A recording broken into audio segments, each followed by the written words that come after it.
ನಮ್ಮ ಪುನೀತ್ ರಾಜ್ಕುಮಾರ್ ಫೋಟೋ ನೋಡ್ತಿದ್ದಂಗೆ ನಮ್ಗೆ ಅಟ್ರಾಕ್ಷನ್ ಆಯಿತು. ಜನ ಸೇರ್ತಾನೆ ಇದ್ರು. ಒಂದು 5 ನಿಮಿಷ ನೋಡ್ತಾ ಇದ್ದೆ. ನೋಡಿದ್ರೆ ನಮಗೆ ಆಮೇಲೆ ಬಿರಿಯಾನಿ ತಿನ್ಬೇಕು ಅನ್ನಿಸ್ತು. ನೋಡಿ ಒಳಗಡೆ ಆ್ಯಂಬಿಯನ್ಸ್ ಎಲ್ಲ ಕಡಿಮೆ ಇದೆ ಆದರೂ ನಾವು 5 ನಿಮಿಷ ನೋಡ್ತಾ ಇದ್ರೆ ತುಂಬತಾನೆ ಇದ್ರು ಈ ಪ್ಲೇಟು. ಮತ್ತು ನಾವು 2 ಬಿರಿಯಾನಿ ಆರ್ಡ್ರ್ ಕೊಟ್ವಿ, ಒಂದು ಕಬಾಬ್ ಆರ್ಡ್ರ್ ಕೊಟ್ವಿ. ಆಮೇಲೆ ಘಮ್ ಘಮ ಅಂತೈತೆ ಗುರು ಫಸ್ಟು. ಆಮೇಲೆ ಟೇಸ್ಟ್ ನೋಡಿದ್ವಿ, ತುಂಬ ಚೆನ್ನಾಗೇ ಇತ್ತು. ಇದು ಬಂದು ಎಲ್ಲಂದರೆ ವಿದ್ಯಾರಣ್ಯಪುರದಲ್ಲಿ. ಆಮೇಲೆ ತಿಂದ್ಬಿಟ್ಟು ತಿಗಾ ಮುಚ್ಕೊಂಡು ಹೋಗ್ತಾ ಇದ್ದೀವಿ ಮನೆ ಕಡೆ. ನಮ್ಮ ಜಗ್ಗು ಡ್ರೈವ್ ಮಾಡ್ತಾರೆ, ನಾನು ಪಕ್ಕದಲ್ಲಿ ಕೂತ್ಕೊಂಡು ವಿಡಿಯೋ ನೋಡಿಕೊಂಡು ವಿಡಿಯೋ ಮಾಡಿಕೊಂಡು ಅದೇ ಇರೋದು ಗುರು. ಅಷ್ಟೇ. ಹೋಗ್ಬೇಕಂದ್ರೆ ಬೀಡ ತಿನ್ಬೇಕು ಅನಿಸು, ಅಲ್ಲೆಲ್ಲೂ ಬೀಡ ಇರಲಿಲ್ಲ. ಈ ಕಡೆಯಿಂದ ಲೆಫ್ಟ್ ಹೋಗ್ಬೇಕು ನಾವು.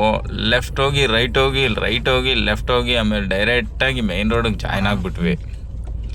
ಆಗ್ತಿದ್ದಂಗೆ ನಾನು ಇವತ್ತಿಗೆ ವಿಡಿಯೋ ಕ್ಲೋಸ್ ಮಾಡೋಣ ಅಂತೇಳಿ ಕ್ಲೋಸ್ ಮಾಡಿದೆ. ನೆಕ್ಸ್ಟ್ ವಿಡಿಯೋ ಸಿಗೋಣ. Bye guys.